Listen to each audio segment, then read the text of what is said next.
Today we're coming in with a fight preview for an MMA company sponsored athlete. We have Eric Pozun on the line. Eric is 4-2 as an amateur. He'll be fighting Colin Caprini at Brawl in the Burgh 4. That's for 247 Fighting Championships. That's going to be on Wednesday, November 25th. Eric, thanks for joining us today. How are you feeling leading into this fight that's about 2 weeks from now? Thanks for having me. I feel great. I feel very sharp, dialed in, just ready to get in there and fight finally. Yeah, I mean, everybody's kind of had this long layoff, and you and I have been talking now for a couple of months, and you've been pretty much staying ready. You know, you said you've been pretty much consistently in the gym, and you're the kind of guy I think that always kind of stays in shape, and you don't have to get in fight shape, so that's a little bit easier as well. Now, what changed with anything that you've been doing in training, or anything that you've had to do because of the long layoff that you've had? I actually haven't thought of the layoff at all. I think the only thing that's different between like a normal training and getting ready for a fight is how much you push it and how much you redline your body. So the last couple of weeks, now that I've known about a fight and being able to dial in and do what you need to do, it's just redlining, getting a little bit extra out of your body and your system and pushing it. And then like that stuff that you usually don't do, like when you're normally training, well, I don't have to fight, I don't need to push it. So now it's let's push it as much as we can, let's make up for time, the whole thing. Sure. And, the physical aspect is one side of it, where you are pushing your body, you're trying to get in, optimal shape, and then also peak physically, so that when you walk out, you're in the best possible shape that you can be in. The other side of it is the mental aspect. How much is the fight on your mind, throughout the day, even when you're not in the gym? I don't know. I drive for work. I think about it. I watch film. I think about it. I'm watching the TV show. I think about it. It's always there. But that's kind of a good thing. It's a familiar stress that I like having. That it gives you something to just focus on.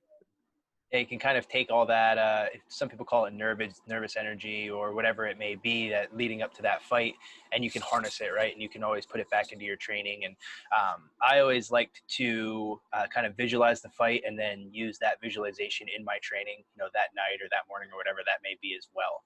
Do you do a lot of visualization or like affirmations or anything when it comes to how you see the fight going in your head? I do a lot of, I think the more physically I prepare, I look at like every possible scenario, the more I can just do as much as I physically can. It all just kind of, it feels like it comes together. I think that's when I know I'm really on and I'm really dialed in, is physically I've done, everything I possibly could at the highest level I can get right now.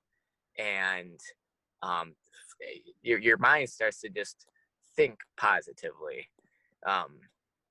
It's not like you have to force yourself. The more you have to force yourself and talk yourself into things, it doesn't work for me. So I just got to physically do it, and mentally it comes. And you seem like the way that you're describing that, almost that you take zero negative thoughts into the cage with you. That there's not any kind of what if, right? When you're walking out, it's more you're very positive and very confident because you know that you put in the work up until that point. Oh yeah. I usually don't think about anything by the time I get in there. It's a weird. There's like a psychology about being in the zone and high performance and what you need to do. I'm 6 fights in. I know like when I'm good and what I need and what's not good also, and how that feels. And it's a horrible feeling walking out there and you feel everything. The less that I feel and think, the better I perform. Yeah, I always described it to people as, you hear people talk about tunnel or runner's high, right?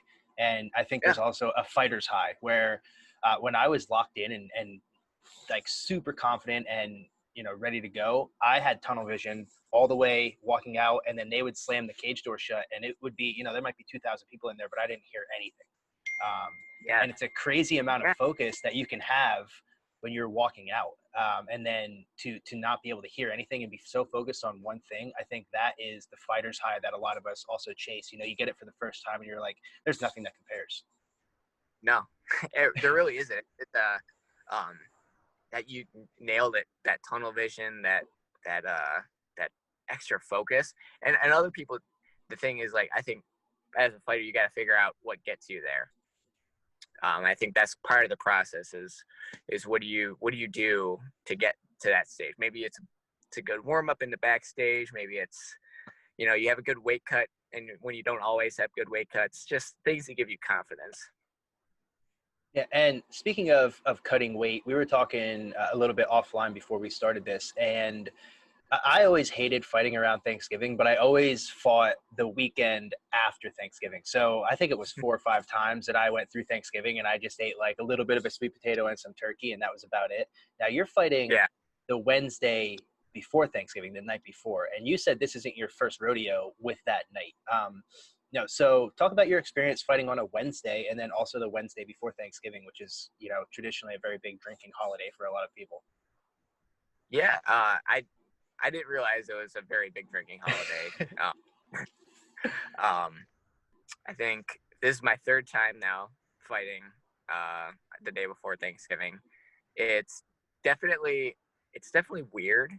The first time it was very weird because I went through things normally, and I was like, you're sparring closer to like when you think you're gonna fight, but I didn't do it the first time, and you realize like how much peaking is different when you fight on different days. Mm-hmm.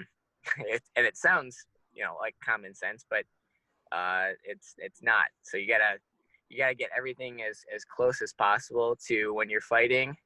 You don't really, I don't care about Thanksgiving. I don't care about anything other than winning. So mm-hmm. It's not like I have a specific food request or I'm like dying to eat or anything. So that's always helped me, I think. Day before Thanksgiving, it's 3rd rodeo. It's okay. It's okay this time. And you said about not craving anything or wanting anything specific. Do you cut a lot of weight, or do you walk around more around your fight weight? I'm tight right now. Okay. We'll put it that way. Got you. Okay. Yeah, we'll leave it at that. And then in terms of, after your fight, do you have any kind of traditions for anything you eat, anything you do afterwards? Is there anything that you just, really like to do after a fight, whether it could be, whatever that may be? Okay. Funny story. My, everybody that knows me, that's been around me when I fight, knows I always get it's like a relieving experience after I fight, mm-hmm. Or win. And I always have Mike and Ike's candy. That's always my first go-to thing.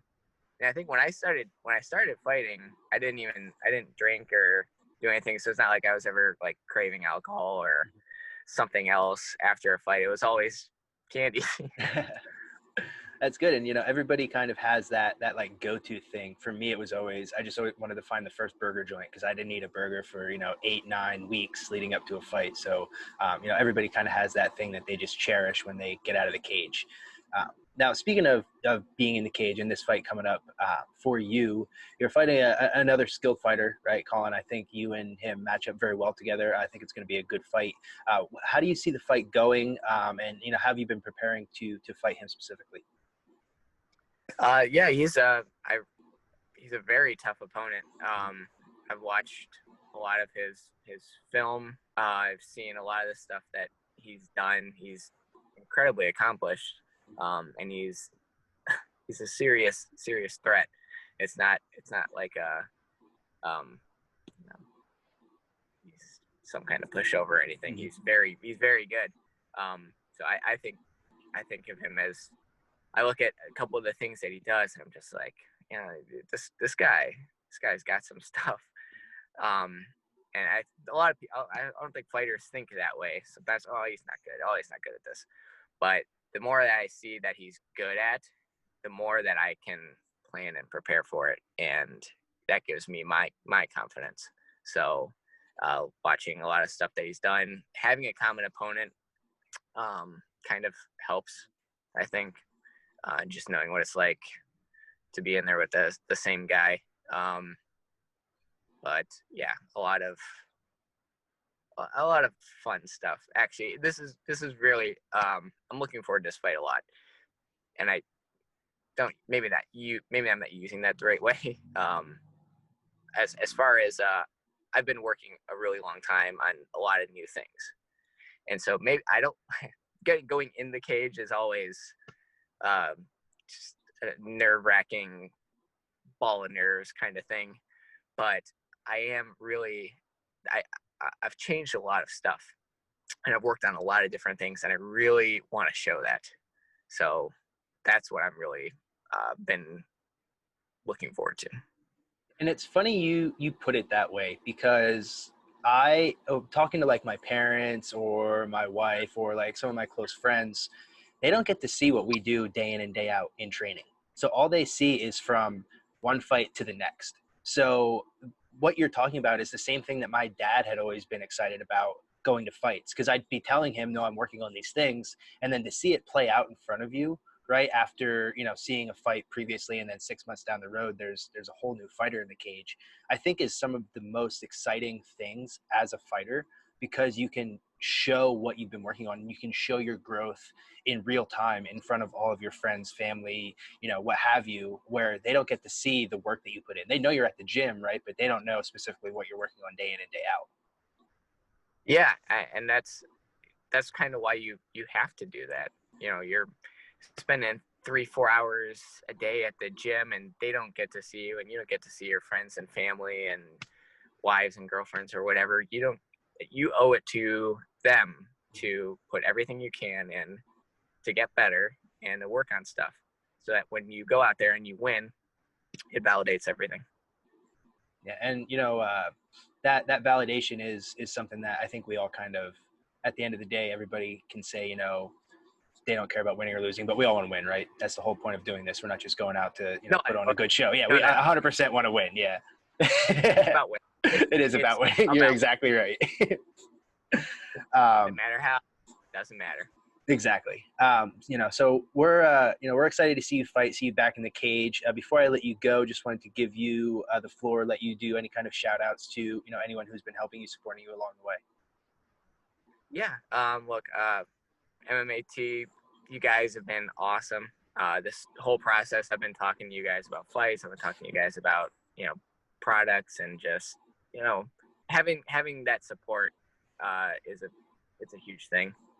So thank you guys. My gym, Rev, we've had a lot of people come in to push me and beat me up over the last few weeks, and I appreciate every one of you. Fitness First, NEO Canine Solutions, and Hoss Boss Auto Detail. You guys show up and give me the tools to do everything that I need to.